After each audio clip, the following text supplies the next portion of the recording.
Good morning. Welcome to Mahipal Reddy's GK House. This is Mahipal Reddy, Faculty of GK and Current Affairs. So ఈరోజు జనవరి 25 national voters day. So కాబట్టి national voters day సందర్భంగా ఎన్నికలకు సంబంధించిన సమాచారం అంటే election commission structure ఏంటి, so election కమిషన్లో కీలక పరిణామాలు ఏమేమి జరిగినాయి, ప్రస్తుత ఎలక్షన్ కమిషన్ నిర్మాణం ఏ విధంగా ఉంది, ఇవన్నీ చర్చించుకుంటూనే ఎలక్షన్ కమిషన్ తీసుకొచ్చిన రకరకాల సంస్కరణలు, ఫర్ ఎగ్జాంపుల్ తీసుకుంటే ఈవీఎంస్ ప్రవేశపెట్టడం, అండ్ తర్వాత మనకు వీవీప్యాట్స్ వచ్చినాయి అంటే ఏంటి, నోటా ఎప్పటి నుంచి వచ్చింది, దానికి కారణమైన సుప్రీంకోర్టు తీర్పు ఏంటి, సో ఇవన్నీ కూడా దీనిలో డిస్కస్ చేస్తాం. It's a tremendous topic and important topic for all competitive exam.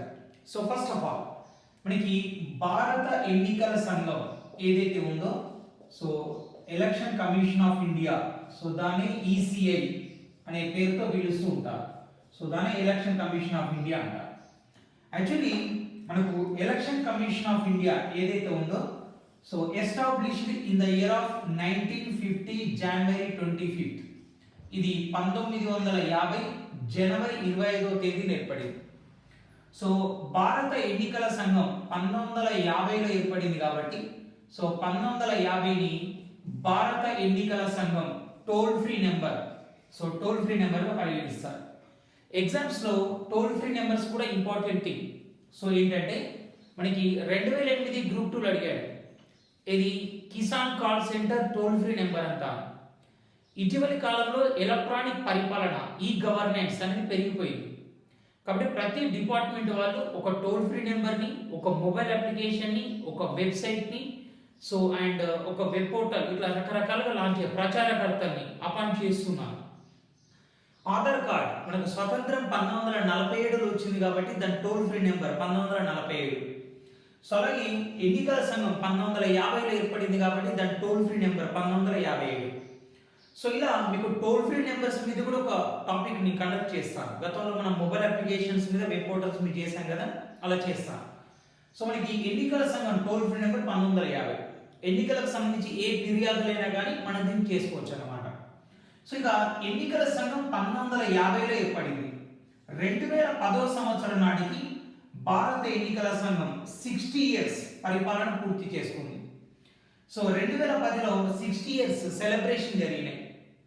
ఆ 60 ఇయర్స్ సెలబ్రేషన్ సందర్భంగా 2010లో అది ఏర్పడ్డ జనవరి 25ను నేషనల్ ఓటర్స్ డేగా కండక్ట్ చేసింది. అది ఏర్పడ్డ జనవరి 25ను నేషనల్ ఓటర్స్ డే, జాతీయ ఓటర్ల దినోత్సవంగా నిర్వహించడం జరిగింది. ఎవ్రీ ఇయర్ మనం నేషనల్ ఓటర్స్ డే జనవరి 25న నిర్వహిస్తాం. 2010లో నేషనల్ ఓటర్స్ డే జనవరి 25 నాడు నిర్వహించాలని ఎన్నికల సంఘం నిర్ణయిస్తే అది ఫస్ట్ టైం మనకి 2011వ సంవత్సరంలో చేశారు. So observed in 2011. సో తొలి ఎన్నికల దినోత్సవాన్ని 2011లో నిర్వహించిన. ఇప్పుడు మనం 2021లో నిర్వహిస్తుంది, 2021లో నిర్వహిస్తుంది ఏంటంటే so 11th national voters day, 11th national voters డేగా కండక్ట్ చేస్తున్నాం. సరే, మరి నేషనల్ ఓటర్స్ డే నిర్వహిస్తున్నాం కదా, దీనికి సంబంధించి ఇటీవలి కాలంలో ముఖ్యమైన పరిణామాలు ఏమైనా ఉన్నాయా సో అని ఒకసారి మనం పరిశీలించినట్లయితే, ఫస్ట్ ఆఫ్ ఆల్ మనకి first national voters day observed in 2011. ఓకేనా, 2019వ సంవత్సరంలో 2019లో మనకి దాన్ని ఏమంటామంటే నేషనల్ ఓటర్స్ డే జరిగినప్పుడు అప్పుడే లోక్సభ ఎన్నికలు కూడా దగ్గరికి వచ్చినాయి. ఆ సందర్భంగా మన భారత ఎన్నికల సంఘం ఒక క్వార్టర్లీ మ్యాగజైన్ స్టార్ట్ చేసింది. సో అదే మై ఓట్ మ్యాటర్స్, అదే మై ఓట్ మ్యాటర్స్. ఇది క్వార్టర్లీ మ్యాగజైన్, ప్రతి 3 నెలలకు ఒకసారి విడుదలవుతూ ఉంటుంది. సో ఆ సందర్భంగానే 2019లో భారత ఎన్నికల సంఘం 17వ లోక్సభ ఎన్నికలకు వెళ్ళింది. ఈ 17వ లోక్సభ ఎన్నికలలో ఒక ట్రాన్స్జెండర్ని ప్రచారకర్తగా నియమించింది. అలా భారత ఎన్నికల సంఘం చరిత్రలోనే ప్రచారకర్తగా నియమించబడ్డ ట్రాన్స్జెండర్ ఎవరంటే మనకి గౌరీ సావంత్. గౌరీ సావంత్. ఓకే, ఇక ఉత్తరప్రదేశ్ ఎన్నికల ప్రచారకర్తగా కుల్దీప్ యాదవ్ క్రికెటర్, అండ్ కర్ణాటక ఎన్నికల ప్రచారకర్తగా రాహుల్ ద్రావిడ్ మాజీ cricketer and under-19 cricket team coach. And తర్వాత వచ్చి తెలంగాణ ఎన్నికల కమిషనర్గా మనకి సైనా నెహ్వాల్ ఇలాంటి ప్రముఖులందరూ నియమించబడ్డారు. సో ఎన్నికల సంఘంలో కీలక పరిణామం 2019లో ఒక మ్యాగజైన్ రావడం. అలాగే ఎన్నికల సంఘం చరిత్రలోనే ఒక ట్రాన్స్జెండర్ గౌరీ సావంత్ ఎన్నికల ప్రచారకర్తగా నియమించబడ్డారు. సో ఇప్పుడు మనం 2021 అంటే 2011 సంవత్సరంలో మనం 2021 సంవత్సరంలో మనం నేషనల్ ఓటర్స్ డే జరుపుకుంటున్నాం కదా. సో 2021 జనవరి 25 నేషనల్ ఓటర్స్ డే సందర్భంగా మన ఎన్నికల సంఘం ఒక వెబ్ రేడియో లాంచ్ చేసి సో అదేంటంటే hello radio hello voters. So hello voters అనేది ఒక కొత్త వెబ్ రేడియో. సో రీసెంట్గా మన భారత ఎన్నికలను స్టార్ట్ చేయడం జరిగింది. ఎవ్రీ ఇయర్ దీనికి ఒక థీమ్ ఉంటుంది.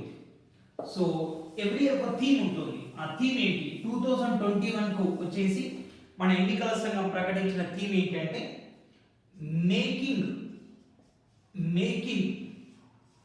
అవర్ ఓటర్స్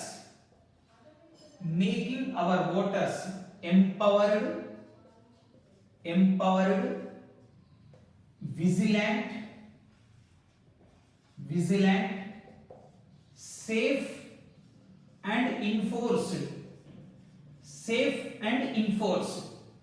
సో మళ్ళీ చూడండి, ఇక్కడ జస్ట్ మీరు 3 పాయింట్లు గుర్తుపెట్టుకోండి. ఎన్నికల సంఘం టోల్ ఫ్రీ నెంబర్ 1950, జనవరి 25ను నేషనల్ ఓటర్స్ డేగా 2010లో ప్రకటించారు.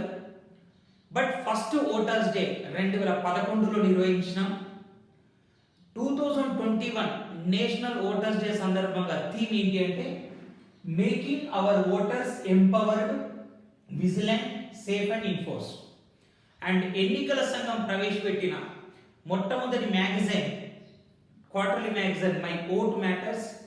రీసెంట్గా ఎన్నికల సంఘం ప్రవేశపెట్టిన web radio hello voters. And ఎన్నికల సంఘం చరిత్రలోనే మొట్టమొదటి ట్రాన్స్జెండర్ ప్రచారకర్త ఎవరంటే గౌరీ సావంత్. జస్ట్ ఇది మామూలుగా ఎన్నికలకు సంబంధించి. ఇక మనకి ఎన్నికల సంఘ నిర్మాణం ఒకసారి మనం చూద్దాం.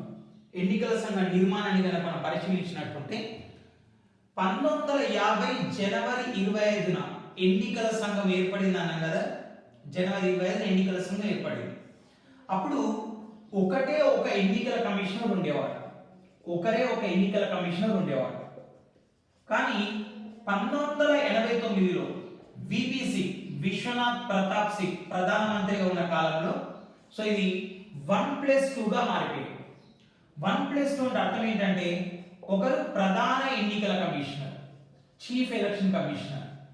సో రెండో పర్సన్ మిగతా ఇద్దరు వచ్చేసి ఏంటంటే ఎన్నికల కమిషనర్లు.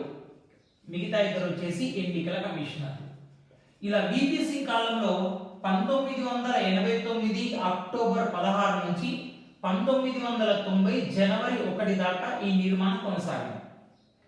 సో బట్ 1989లో వచ్చిన ప్రధాని చంద్రశేఖర్ ఏం చేశారు? సో ఈ 1+2 నిర్మాణాన్ని రద్దు చేశారు. మళ్ళీ ఆ తర్వాత 1993 అక్టోబర్ 1 నుంచి సో మన పివి నరసింహారావు సో ప్రధానిగా ఉన్న కాలంలో మళ్ళీ వ్యవస్థ ప్రవేశపెట్టబడింది. తిరిగి కంటిన్యూయేషన్ అవుతుంది అప్పటి నుంచి. అంటే ఇప్పుడు మనకు 1+2 నిర్మాణం ఉంది. ఒకరు ప్రధాన ఎన్నికల కమిషనర్, మిగతా ఇద్దరు ఎన్నికల కమిషనర్లు అంట. ఓకేనా? సరే, వీళ్ళ పదవీ కాలం ఏంటి ఇవన్నీ చర్చించుకునే ముందు ప్రస్తుతం ఉన్న నిర్మాణం 89లో ప్రవేశపెట్టబడింది. 93 నుంచి కంటిన్యూస్గా కొనసాగుతుందన్నాం కదా. సో పివి నరసింహారావు కాలం నుంచి దక్షిణ భారతదేశం నుంచి ఇద్దరు ప్రధానులు అయ్యారు. ఫస్ట్ పివి, తర్వాత దేవగౌడ. ఆ ఇద్దరిలో మొదటి వ్యక్తి పివి. ఏ సభలో సభ్యత్వం లేకుండా ప్రధాని అనే వ్యక్తులు కూడా వాళ్ళిద్దరే. వాళ్ళలో ఫస్ట్ పివి, సెకండ్ దేవగౌడ. ఏ సభలో సభ్యత్వం లేకుండా ప్రధాని ముఖ్యమంత్రి కావచ్చు, మంత్రి కావచ్చు. 6 నెలల్లో ఏదో ఒక సభ ఎన్నిక కావాలి. అప్పట్లో పివి ఏ సభలో సభ్యుడు కాదు. ఆ తర్వాత నంద్యాల ఎంపీగా ఉన్న ఎస్పీవై రెడ్డి తన పదవికి రాజీనామా చేసి పివిని ప్రధానిగా అంటే లోక్సభ సభ్యుడిగా అక్కడి నుంచి గెలిపించడం జరిగింది. సో పివి నరసింహారావు జీవితంపై రీసెంట్గా 2 పుస్తకాలు వచ్చినాయి. ఒకటి ఏంటంటే తెలుగులో నారసింహుడు పేరుతో వచ్చింది. దాన్ని ఇంగ్లీష్లో హాఫ్ లయన్ అని పిలుస్తాం. అది వినయ్ సీతాపతి రాశారు. ఇక రెండోది 1991 how PV Narasimha Rao made history. ఇది పివికి మన్మోహన్ సింగ్ ప్రధాని అంటే కార్యదర్శిగా పనిచేసినటువంటి సంజయ్ బాలు రాశాడు. అండ్ పివి ఆత్మకథ ఇన్సైడర్ లోపలి మనిషి. పివి సమాధి హైదరాబాద్లో ఉంది, సంజీవ పార్క్ పక్కనే, దాన్ని జ్ఞానభూమి అని పిలుస్తూ ఉంటాం. ఆయన కాలం నుంచి ఇది కొనసాగుతుంది, కంటిన్యూస్ కొనసాగుతూ వస్తుంది. మరి ఈ ఎన్నికల కమిషనర్లని ఎవరు నియమిస్తారు అండ్ ఎలా తొలగిస్తారు ఒకసారి చూద్దాం. సో ప్రస్తుతం మనకి 1+2 నిర్మాణం ఉంది కదా. సో ఎవరు ఎలా నియమిస్తారో ఒకసారి చూద్దాం. యాక్చువల్గా ఎన్నికల కమిషనర్ల పదవీ కాలం 6 సంవత్సరాలు లేదా 65 సంవత్సరాల వయస్సు. సపోజ్ ఒక వ్యక్తి 63 సంవత్సరాల వయసులో ఎన్నికల కమిషనర్గా నియమించబడ్డాడు అనుకోండి. సో అతను 6 సంవత్సరాల పదవి పూర్తి కాకముందే 65 సంవత్సరాలు వస్తాయి, పదవి నుంచి పోతాడు. లేదా ఒక 50 ఏళ్ల వయసు వ్యక్తి ఎన్నికల కమిషనర్గా నియమించబడ్డాడు అనుకోండి, అతను 6 ఇయర్స్ పూర్తి టైం ఉంటాడు. 6 సంవత్సరాలు లేదా 65 సంవత్సరాల వయసు, ఏది ముందు పూర్తయితే అది. కేంద్ర కేబినెట్ సూచన మేరకు ఎన్నికల కమిషనర్లను రాష్ట్రపతి నియమిస్తారు. సో రాష్ట్రపతి నియమిస్తారు. ఓకేనా. సో ఇక తొలగించడం ఎలా తొలగిస్తారు అన్న విషయం వచ్చినప్పుడు మనకి ప్రధాన ఎన్నికల commissioner, so chief election commissioner అన్నాం కదా. సో ఇక్కడ ప్రధాన ఎన్నికల కమిషనర్ ఎవరైతే ఉన్నారో ఇతన్ని సుప్రీంకోర్టు విచారణ మేరకు రాష్ట్రపతి తొలగిస్తాడు. సుప్రీంకోర్టు విచారణ మేరకు రాష్ట్రపతి తొలగిస్తాడు. ఓకేనా. ఇక ఎన్నికల కమిషనర్లు ఉన్నారు కదా, ఇద్దరు ఉన్నారు కదా ఎన్నికల కమిషనర్లు. సో వీళ్ళిద్దరిని ఏంటంటే ప్రధాన ఎన్నికల కమిషనర్ సూచన మేరకు, ప్రధాన ఎన్నికల కమిషనర్ సూచన మేరకు సో రాష్ట్రపతి తొలగించాలి. ఇది రూల్. యాక్చువల్గా మనకు 2009లో లోక్సభ ఎన్నికలు 2 దశల్లో జరిగినాయి. మొదటి దశకు గోపాలస్వామి అయ్యంగార్ అనే గోపాలస్వామి అనే వ్యక్తి చీఫ్ ఎలక్షన్ కమిషనర్ నియమించబడ్డాడు. అప్పుడు ఎలక్షన్ కమిషనర్స్ ఎవరెవరంటే నవీన్ చావ్లా, ఎస్వై కురేషి వీళ్ళు ఉన్నారు. ఓకేనా. సో ఇక్కడ ఏంటంటే అప్పట్లో ఉన్న ప్రధాన ఎన్నికల కమిషనర్ గోపాలస్వామి నవీన్ చావ్లాను తొలగించండి, అతను కాంగ్రెస్ కు మద్దతుదారుగా పనిచేస్తున్నాడు, సో ఎన్నికల కమిషన్ రహస్యాలను లీక్ చేస్తున్నాడు అని రాష్ట్రపతి ప్రతిభా పాటిల్కి సూచించాడు. కానీ ప్రతిభా పాటిల్ అప్పుడు నవీన్ చావ్లాను తొలగించలేదు. గోపాలస్వామి పదవి నుంచి దిగిపోగానే నవీన్ చావ్లా ప్రధాన ఎన్నికల కమిషనర్ అయ్యాడు. ఓకేనా. సో ఇది ఒక వివాదం అన్నమాట. సో ఇప్పుడు మనకి 1+2 నిర్మాణం ఉంది. అంటే ఒకరు ప్రధాన ఎన్నికల కమిషనర్, మిగతా అయితే ఎన్నికల కమిషనర్. సో ఎవరెవరు ఉన్నారు ఇటీవలి కాలం దాకా. సో నేను 2020 ఆగస్టు కాలం గురించి ఫస్ట్ డిస్కస్ చేస్తాను. అప్పట్లో మనకు ప్రధాన ఎన్నికల కమిషనర్గా సునీల్ అరోరా ఉన్నాడు. సో ఈయన చీఫ్ ఎలక్షన్ కమిషనర్. ఇక ఎలక్షన్ కమిషనర్స్ గా మనకి అశోక్ లావాసా ఉన్నాడు. అండ్ తర్వాత వచ్చి సుశీల్ చంద్ర ఉన్నాడు. ఇప్పుడు విషయం ఏంటి, సునీల్ అరోరా పదవీ కాలం పూర్తయితే Ashok Lavasa chief election commission కావాలి. కానీ ఈయన 2020 ఆగస్టు 18న తన పదవికి రాజీనామా చేయడం జరిగింది. రాజీనామా చేశారు. ఇలా భారతదేశ చరిత్రలో ఇద్దరు ఎన్నికల కమిషనర్లు తమ పదవికి రాజీనామా చేశారు. 1971 నుంచి 73 ఫిబ్రవరి 6 దాకా, 71 అక్టోబర్ నుంచి 73 ఫిబ్రవరి 6 దాకా ఎన్నికల కమిషనర్గా పనిచేసిన వ్యక్తి నాగేంద్ర సింగ్. ఆయన ఐక్యరాజ్య సమితి అనుబంధ విభాగం అంతర్జాతీయ న్యాయస్థానంలో న్యాయమూర్తి అవకాశం రావడంతో రాజీనామా చేసిపోయాడు. ఆ తర్వాత అంతర్జాతీయ న్యాయస్థానానికి ప్రధాన న్యాయమూర్తి అయ్యాడు. భారతదేశ చరిత్రలో అంతర్జాతీయ న్యాయస్థానానికి ప్రధాన న్యాయమూర్తికి ఎంపికైన ఏకైక వ్యక్తి. జడ్జిలుగా 4 ఉన్నారు. బిఎన్ రావు, ఆయన తర్వాత ఆర్ఎస్ పాఠక్, ఆయన తర్వాత దల్వీర్ భట్టారి. కానీ ప్రధాన న్యాయమూర్తికి ఎంపికైన ఏకైక వ్యక్తి ఎవరంటే నాగేంద్ర సింగ్. మరి అశోక్ లావాసా ఏం చేశాడు? అశోక్ లావాసా ఫిలిప్పైన్స్ రాజధాని మనీలాలో గల ఏడిబి ఆసియా అభివృద్ధి బ్యాంక్ ఉంది కదా, సో దానికి ఉపాధ్యక్షుడు అయ్యాడు. మనకు ఫిలిప్పైన్స్ రాజధాని మనీలాలో 1966లో ఏషియన్ డెవలప్మెంట్ బ్యాంక్ స్థాపించబడింది. దానిలో 68 సభ్య దేశాలు ఉన్నాయి. ప్రస్తుత అధ్యక్షుడు దానికి మసద్ సగు అసకావా, ఉపాధ్యక్షుడు అశోక్ లావాసా. అంటే ఇప్పుడు 1950లో ఎన్నికల సంఘం ఏర్పడితే 2021 ప్రస్తుతం ఈ మధ్య కాలంలో ఇద్దరు వ్యక్తులు రాజీనామా చేశారు. 71 నుంచి 73 దాకా ప్రధాన ఎన్నికల కమిషనర్ గా పనిచేసిన నాగేంద్ర సింగ్, ఆ తర్వాత ఇటీవల రాజీనామా చేసిన అశోక్ లావాసా. సో ఇప్పుడు అశోక్ లావాసా రాజీనామా చేశారు కాబట్టి ఆయన ప్లేస్ లో కొత్త రావాలి కదా. వచ్చారు. ఆయన ఎవరంటే రాజీవ్ కుమార్. ఇప్పుడు జాగ్రత్తగా వినండి. ప్రస్తుత ప్రధాన ఎన్నికల కమిషనర్ సునీల్ అరోరా, ఎన్నికల కమిషనర్లు ఒకరు సుశీల్ చంద్ర, రెండు రాజీవ్ కుమార్. రేపు పొద్దున సునీల్ అరోరా పదవీ కాలం కంప్లీట్ అయింది అనుకోండి, సుశీల్ చంద్ర మనకు ప్రధాన ఎన్నికల కమిషనర్ గా బాధ్యతలు స్వీకరిస్తారు. ఇది ఇష్యూ. ఇక మిగతా ఎన్నికల కమిషనర్ల గురించి ఒకసారి చూద్దాం. ఓకే. మనకి 1950 జనవరి 25న ఎన్నికల సంఘం ఏర్పడింది. రైట్? ఓకే. 1950 జనవరి 25న ఎన్నికల సంఘం ఏర్పడితే ఆ ఎన్నికల సంఘానికి ఫస్ట్ ఎలక్షన్ కమిషనర్ గా మనకి సుకుమార్ సేఠ్.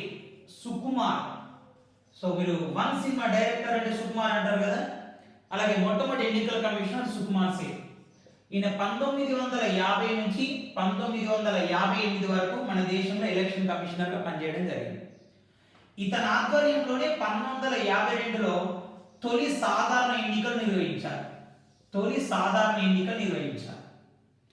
ఆ తర్వాత ఇతని తర్వాత వచ్చిన సెకండ్ ఎలక్షన్ కమిషనర్ ఎవరంటే కేవీకే సుందరం. ఈయన 1958 నుంచి 58 డిసెంబర్ నుంచి 1967 సెప్టెంబర్ దాకా పనిచేశారు. First election commissioner Sukumar Sen అయితే అత్యధిక కాలం ఎన్నికల కమిషనర్ గా పనిచేసిన వ్యక్తి ఎవరంటే సుందరం, కేవీకే సుందరం.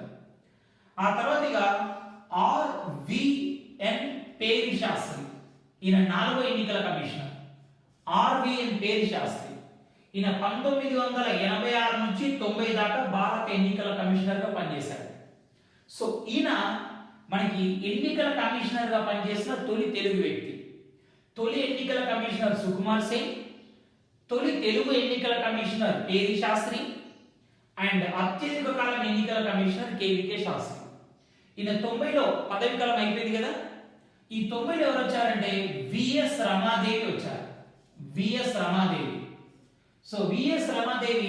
1990 నవంబర్ నుంచి 90 డిసెంబర్ 11 వరకు పనిచేసింది. నవంబర్ 26 నుంచి డిసెంబర్ 11 వరకు. ఈమె మొట్టమొదటి మహిళా ఎన్నికల కమిషనర్. మళ్ళీ వినండి, మొదటి ఎన్నికల కమిషనర్ సుకుమార్ సేన్, మొదటి మహిళా ఎన్నికల commissioner VS Ramadevi and Telugu ఎన్నికల కమిషనర్ పేరి శాస్త్రి, అత్యధిక కాలం పనిచేసిన ఎన్నికల కమిషనర్ అంటే కేవీకే సుందరం. ఇక తొలి ముస్లిం ఎన్నికల కమిషనర్ గా మనకి వీళ్ళ తర్వాత నెక్స్ట్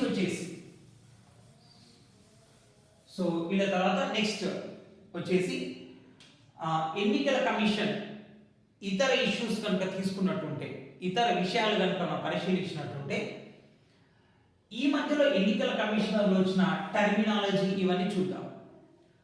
ఒకప్పుడు మనం బ్యాలెట్ పేపర్ ద్వారా ఎన్నికలు నిర్వహించిన, ఇప్పుడు మనం ఈవీఎంల ద్వారా ఎన్నికలు నిర్వహిస్తున్నాం. ఓకేనా? ఈవీఎం అంటే ఏంటంటే ఎలక్ట్రానిక్ ఓటింగ్ మిషన్ అని పిలుస్తాం. EVM means electronic voting machine. ఇది ఈవీఎం. ఫస్ట్ యాక్చువల్గా 1977వ సంవత్సరంలో 1977లో ఈసీఐఎల్ అనే సంస్థ ఈవీఎంలు తయారు చేయాలని నిర్ణయించుకుంది. ఈసీఐఎల్ హైదరాబాద్లో ఉంది. ఈసీఐఎల్ దీన్ని 1967లో అయ్యంగారి సాంబశివరావు అనే వ్యక్తి దీన్ని స్థాపించారు. ECIL means electronics corporation of India limited. Electronics corporation of India limited. వీళ్ళు ఈవీఎం తయారు చేయాలని ఫస్ట్ టైం నిర్ణయించుకున్నారు. 1979వ సంవత్సరంలో ఫస్ట్ ప్రోటోటైప్ ఈవీఎం అనేది తయారు చేయడం జరిగింది, అంటే నమూనా ఈవీఎం అనేది తయారు చేశారు. 1980 ఆగస్టు 6వ తేదీన ఈ ఈవీఎంలు ఎలా పనిచేస్తాయి, ఇప్పటికి కూడా ఈవీఎంల మీద రకరకాల వివాదాలు ఉన్నాయి. ఎంత ఎడ్యుకేటెడ్ పీపుల్ అయినా కానీ నమూనా ఓటింగ్ చూస్తే తప్ప ఈవీఎంలో డైరెక్ట్ ఓటు వేయలేని పరిస్థితి ఇప్పుడు ఉంది. దాంతో 1980 ఆగస్టు 6న సో ఈ ఎలక్షన్ కమిషన్ ఆఫ్ ఇండియా ఏం చేసిందంటే రాజకీయ నాయకులకు ఈవీఎంల గురించి ఒక డెమాన్స్ట్రేషన్ ఇచ్చింది. 1980 అంటే చాలా మీడియల్ ఏజ్ అంటే భారతదేశంలో మనకు ఈ సెల్ ఫోన్లు వచ్చిన తర్వాత సాధారణ ప్రజలకు టెక్నాలజీ గురించి కొంచెం ఎక్కువ పరిచయం అయింది, కానీ సో అప్పటిదాకా టెక్నాలజీ గురించి ఎవ్వరికీ తెలియదు అసలు. సో ఆ రోజుల్లో అసలు ఈ ఈవీఎంలు పెట్టడం అనేది ఒక సాహసం అని చెప్పాలి. ఇప్పుడు కూడా ఒక పార్టీ ఏ పార్టీ ఓటేసినా వాళ్ళ పార్టీకి ఓటు పడుతుందని రకరకాల ఆరోపణలు వస్తున్నాయి కదా. సో అలాంటి టైంలో 80లోనే ఈవీఎంల గురించి ఎలక్షన్ కమిషన్ డెమాన్స్ట్రేషన్ ఇచ్చింది. సో ఆ తర్వాత ఏం చేశారు, మనకి 1980లో డెమాన్స్ట్రేషన్ ఇచ్చారు కదా, కొంతమంది రాజకీయ నాయకులు ఒప్పుకున్నారు, ఓకే. ఆ తర్వాత ఏం చేశారంటే 1982 మేలో కేరళలో ఫస్ట్ టైం కేరళ అసెంబ్లీ ఎన్నికల్లో ఈవీఎంస్ ని యూజ్ చేయడం జరిగింది. కేరళ అసెంబ్లీ ఎన్నికల్లో ఫస్ట్ టైం యూజ్ చేశారు. ఆ తర్వాత వచ్చేసి మనకి 1998 ప్రాంతంలో సో దీని వినియోగం అనేది ర్యాపిడ్ గా పెరిగిపోవడం జరిగింది. సో దీని వినియోగం ర్యాపిడ్ గా పెరిగింది. సో 1998లో మనకి మధ్యప్రదేశ్ అండ్ రాజస్థాన్, ఢిల్లీ ఇక్కడ ఎన్నికలు జరిగినాయి కదా. ఇక్కడ ఎన్నికలు జరిగితే సుమారు 25 నియోజకవర్గాలలో సో ఈ ఈవీఎంస్ యూజ్ చేయడం జరిగింది, 25 నియోజకవర్గాలు. ఇక 99లో హర్యానాలో ఎన్నికలు జరిగినాయి. ఇక్కడ సుమారు 45 నియోజకవర్గాల్లో ఈవీఎంస్ యూజ్ చేశారు, 45 నియోజకవర్గాలు ఈవీఎంస్ యూజ్ చేశారు. ఇక 2004లో మనం 2004 తీసుకుంటే సో దేశవ్యాప్తంగా ఈవీఎంలను యూజ్ చేయడం అనేది సో 2004 నుంచి స్టార్ట్ అయింది, అంటే 2004 నుంచి ర్యాపిడ్ గా పెరిగిపోయింది అన్నమాట. సో ఇంకా తీసుకుంటే అంటే ఈవీఎంల పైన ఫోటోలు ముద్రించడం మనకు 2015వ సంవత్సరం నుంచి ఈవీఎంల పైన అభ్యర్థుల ఫోటోలు ముద్రించడం స్టార్ట్ అయింది. ఓకే, మళ్ళీ రండి. EVM means electronic voting machine. 1982లో తొలిసారి కేరళలో ఒక ప్రయోగాత్మకంగా ఒక నియోజకవర్గంలో సో యూజ్ చేశారు. 98లో మధ్యప్రదేశ్, రాజస్థాన్, ఢిల్లీలో జరిగిన ఎన్నికల్లో 25 నియోజకవర్గాలు యూజ్ చేశారు. ఆ తర్వాత 99లో హర్యానాలో 45 నియోజకవర్గాలు యూజ్ చేశారు. 2004లో దేశవ్యాప్తంగా యూజ్ స్టార్ట్ అయింది. అభ్యర్థుల ఫోటోలు ఉంటున్నాయి ఇప్పుడు ఈవీఎం బటన్ పక్కన. సో అది 2015 బీహార్ అసెంబ్లీ ఎన్నికలు జరిగినాయి కదా, అప్పటి నుంచి స్టార్ట్ అయింది. ఒక ఈవీఎంలో 16 బటన్స్ ఉంటాయి, 15 ఏమో అభ్యర్థులకు సంబంధించినవి, ఆ 16వదేమో నోటా అంటారు. సో ఏంటో చూద్దాం. నోటా అంటే ఇక్కడ సో నోటా కన్నా ముందు మనం ఇంకొక విషయం డిస్కస్ చేయాలి. సో దాన్ని ఏమంటామంటే వీవీప్యాట్స్ అంటాం. వీవీప్యాట్స్ చాలా మంది ఏంటి, ఇప్పుడు ఈవీఎం ఉంది, సపోజ్ ఇలా ఉంది ఈవీఎం. సో ఈవీఎంలో ఇక్కడ అభ్యర్థి పేరు, ఇక్కడ బటన్, ఇక్కడ అభ్యర్థి పేరు, ఇక్కడ బటన్. సో అలా మొత్తం 16 బటన్స్ ఉన్నాయనే కదా, 16 బటన్స్ ఉన్నాయి. సో చాలా మంది ఏమంటున్నారు, మేము ఎక్స్ అనే పార్టీకి ఓటేస్తున్నాం, బల్బ్ అక్కడే వెలుగుతుంది ఎక్స్ దగ్గరికి, కానీ ఓటు మాత్రం వైపు పడుతుంది అని కొందరు అబ్జెక్షన్ చేస్తున్నారు. అందుకని ఇప్పుడు ఏం చేస్తారంటే ఈ ఈవీఎం కు ఒక వైర్ కనెక్షన్ ఇచ్చి సో ఇక్కడ ఒక బాక్స్ పెట్టారు. బాక్స్ మనం ఎక్స్ అనే పార్టీకి ఓటేగానే అక్కడ లైట్ వస్తుంది. ఒక 5 సెకండ్ల గ్యాప్ లో ఒక స్లిప్ అనేది ముద్రించబడి ఈ బాక్స్ లో పడిపోతుంది. ఈ బాక్స్ లో పడ్డప్పుడు ఈ బాక్స్ మీద ఉన్న డిస్ప్లేలో మనం వేసిన ఓటు ఏ పార్టీకి, కాంగ్రెస్ అనుకోండి హస్తం గుర్తు, కమ్యూనిస్ట్ పార్టీ అనుకోండి కంకి కొడవలి, అట్లా పడుతుంది, లోపల పడతాయి. ప్రతి అసెంబ్లీ నియోజకవర్గంలో ఒక 5-6 బాక్సులను ర్యాండమ్ గా తీసి ఈ ఈవీఎంలో ఏ పార్టీకి ఎన్ని ఓట్లు వచ్చినాయి అండ్ దీనిలో స్లిప్లలో కూడా ఓట్లు సమానంగా వచ్చినట్లయితే లెక్క వేస్తారు. ఒకవేళ ఈవీఎంలో వచ్చిన ఓట్లకు దీనిలో వచ్చిన ఓట్ల తేడాకు బాగా గ్యాప్ వచ్చింది అనుకోండి, అప్పుడు టోటల్ ఈ ఈవీఎంస్ పక్కకు పెట్టేసి ఓన్లీ ఈ డబ్బాలో ఉన్న స్లిప్లే కౌంట్ చేయడం జరుగుతుంది. అదే వీవీప్యాట్. సో ఇక్కడ వీవీప్యాట్ అంటే అర్థం ఏంటంటే మనకి ఓటర్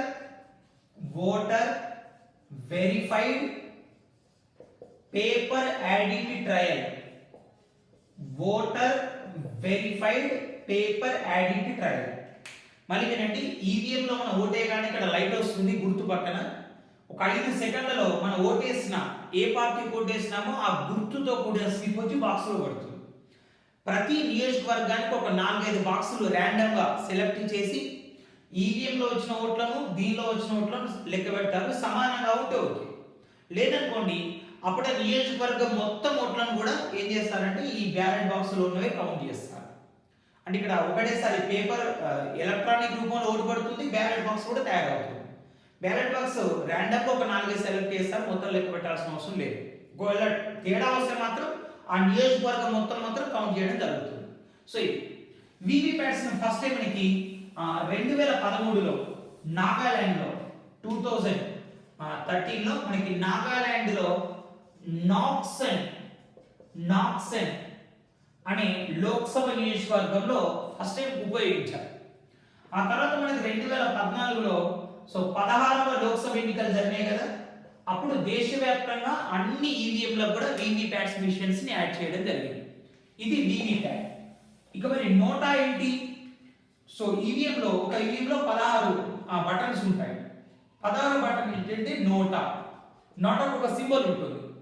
ఇక్కడ నోటా అంటే ఏంటంటే నోన్ ఆఫ్ ద ఎబోవ్, అంటే నాకు పైన ఉన్న అభ్యర్థులు ఎవరు నచ్చలేదు అని అర్థం.